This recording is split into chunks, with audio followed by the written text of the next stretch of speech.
আজ শুক্রবার ২৬ জুলাই ২০২৪। জাতীয় ও আন্তর্জাতিক রাজনীতি, অর্থনীতি, খেলাধুলা ও বিনোদন জগতের আজকের আলোচিত এবং গুরুত্বপূর্ণ সব সংবাদ শিরোনাম নিয়ে প্রজন্মকণ্ঠের নিয়মিত বিশেষ আয়োজন প্রজন্মকণ্ঠ টুডেজ টপ 10 হেডলাইন্স নিউজে আপনাকে স্বাগত। জনগণের কাছে বিচার চাইলেন প্রধানমন্ত্রী। আরও শিথিল হচ্ছে চলমান কারফিউ। ভেঙে দেওয়া হলো আওয়ামী লীগের ২৭ ইউনিটের কমিটি। দুই নেতার ধাক্কাধাক্কি। সহিংসতার সব ঘটনা স্বচ্ছ ও বিশ্বাসযোগ্যভাবে তদন্ত করা উচিত জাতিসংঘ। পুলিশ মারলে ১০,০০০, ছাত্রলীগ মারলে ৫,০০০। আগামী ১ আগস্ট পর্যন্ত এইচএসসি ও সমমানের সব পরীক্ষা স্থগিত। তারেক রহমানের ভুলে বিএনপি নেতাকর্মীরা আবার বিপদে।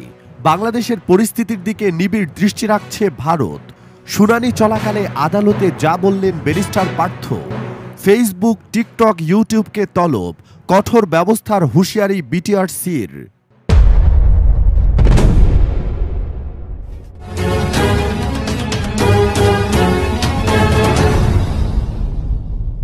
প্রধানমন্ত্রী শেখ হাসিনা মিরপুর ১০ মেট্রো স্টেশন পরিদর্শন শেষে বৃহস্পতিবার সকালে দেশব্যাপী সরকারি প্রতিষ্ঠানে ব্যাপক ধ্বংসযজ্ঞের ঘটনায় জনগণের কাছে বিচার চেয়েছেন। গণমাধ্যমের সামনে আবেগাপ্লুত কণ্ঠে প্রধানমন্ত্রী বলেন, দেশের জনগণকে তাদের বিচার করতে হবে। আমি জনগণের কাছে ন্যায় বিচার চাইছি। ধ্বংসযজ্ঞের বর্ণনা দেওয়ার মতো আমার কোনো ভাষা নেই। ঢাকা, গাজীপুর, নরসিংদী ও নারায়ণগঞ্জে শুক্র ও শনিবার সকাল ৮টা থেকে বিকেল ৫টা পর্যন্ত কারফিউ শিথিল থাকবে। বৃহস্পতিবার রাতে এই ঘোষণা দেন স্বরাষ্ট্রমন্ত্রী আসাদুজ্জামান খান কামাল। রাজধানীর ধানমন্ডিতে নিজ বাসভবনে বৃহস্পতিবার রাত ১০:৩০টায় আইন শৃঙ্খলা রক্ষাকারী বাহিনীর ঊর্ধ্বতন কর্মকর্তাদের সঙ্গে বৈঠক করেন স্বরাষ্ট্রমন্ত্রী। বৈঠক শেষে রাত ১২টার দিকে কারফিউ শিথিলের ঘোষণা দেন তিনি। কোটা সংস্কার আন্দোলনের জেরে সংঘাত সহিংসতা প্রতিরোধে ব্যর্থতার জন্য ঢাকা মহানগর উত্তর আওয়ামী লীগের মোহাম্মদপুর, আদাবর ও শেরেবাংলা নগর থানার ১০৮টি ইউনিট কমিটির মধ্যে ২৭টি ইউনিট কমিটি ভেঙে দেওয়া হয়েছে। বৃহস্পতিবার রাতে এসব কমিটি ভেঙে দেওয়া হয়েছে বলে ঢাকা মহানগর উত্তর আওয়ামী লীগের সভাপতি শেখ বজলুর রহমান গণমাধ্যমকে এই তথ্য নিশ্চিত করেছেন। বাংলাদেশে সাম্প্রতিক সহিংসতার সব ঘটনার স্বচ্ছ ও বিশ্বাসযোগ্য তদন্ত করা উচিত বলে মনে করে জাতিসংঘ। গতকাল বুধবার নিয়মিত প্রেস ব্রিফিংয়ে এক সাংবাদিকদের প্রশ্নের জবাবে এমনটাই জানান সংস্থাটির মহাসচিবের মুখপাত্র স্টিফেন ডুজারিক। যুবদল নেতা নূরে আলম সিদ্দিকী পিটন লন্ডন থেকে নির্দেশনা পান, পুলিশ মারলে ১০,০০০ ও ছাত্রলীগ মারলে ৫,০০০ টাকা দেওয়া হবে। এ ঘোষণার পর মাঠে দায়িত্ব পালন করতে দেওয়া হয় নূরে আলম সিদ্দিকীর দুলাভাই মোহাম্মদ আব্দুল আজিজ ওরফে সুলতানকে।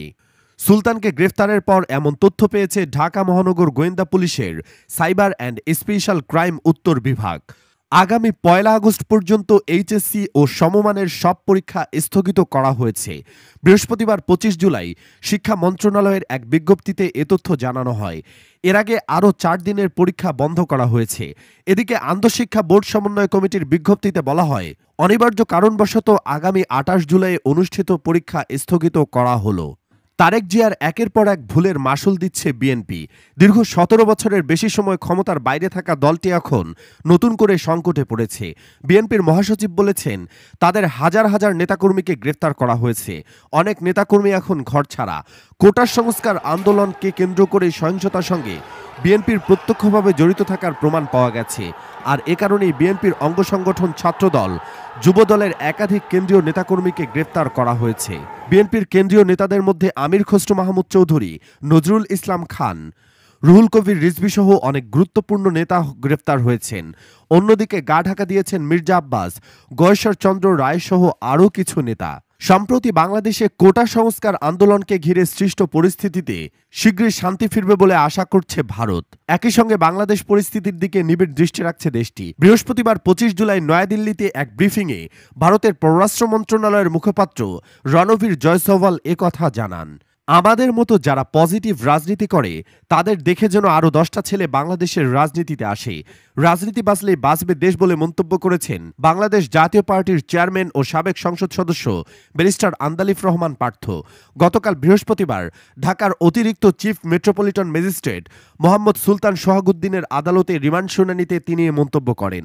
সারা দেশে কোটা সংস্কার আন্দোলনকে কেন্দ্র করে চলমান পরিস্থিতিতে সামাজিক যোগাযোগ মাধ্যমে গুজব ও উস্কানিমূলক প্রচারণা ঠেকাতে ঠেকাতে ফেসবুকের অসহযোগিতামূলক আচরণে ক্ষুব্ধ বাংলাদেশ টেলিযোগাযোগ নিয়ন্ত্রণ কমিশন সংস্থাটির পক্ষ থেকে দফায় দফায় ফেসবুক, টিকটক, ইউটিউবকে নির্দেশনা দেওয়া হলেও সহিংসতামূলক কন্টেন্ট ব্লক করেনি এবং সামাজিক যোগাযোগ মাধ্যমগুলোতে। তাই এই 3 শীর্ষ সোশ্যাল মিডিয়াকে তলব করেছে বিটিআরসি। আজকের কণ্ঠ, আগামীর কণ্ঠ, প্রজন্ম কণ্ঠ, প্রজন্ম কণ্ঠ, প্রজন্ম কণ্ঠ, প্রজন্ম কণ্ঠ, আজকের কণ্ঠ, আগামী